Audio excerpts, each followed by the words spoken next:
Chapter 63. The Crotch. Out of the trunk, the branches grow, out of them, the twigs. So, in productive subjects, grow the chapters. The crotch alluded to on a previous page deserves independent mention. It is a notched stick of a peculiar form, some 2 feet in length, which is perpendicularly inserted into the starboard gunwale near the bow, for the purpose of furnishing a rest for the wooden extremity of the harpoon, whose other naked, barbed end slopingly projects from the prow. Thereby the weapon is instantly at hand to its hurler, who snatches it up as readily from its rest as a backwoodsman swings his rifle from the wall.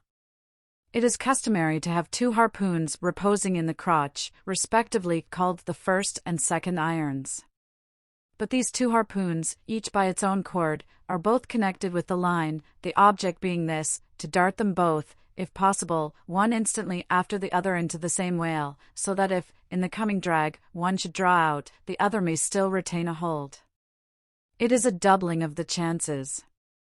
But it very often happens that owing to the instantaneous, violent, convulsive running of the whale upon receiving the first iron, it becomes impossible for the harpooner, however lightning-like in his movements, to pitch the second iron into him. Nevertheless, as the second iron is already connected with the line, and the line is running, hence that weapon must, at all events, be anticipatingly tossed out of the boat, somehow and somewhere, else the most terrible jeopardy would involve all hands. Tumbled into the water, it accordingly is in such cases, the spare coils of box line, mentioned in a preceding chapter, making this feat, in most instances, prudently practicable. But this critical act is not always unattended with the saddest and most fatal casualties. Furthermore, you must know that when the second iron is thrown overboard, it thenceforth becomes a dangling, sharp-edged terror, skittishly curvetting about both boat and whale, entangling the lines, or cutting them, and making a prodigious sensation in all directions. Nor, in general, is it possible to secure it again until the whale is fairly captured and a corpse.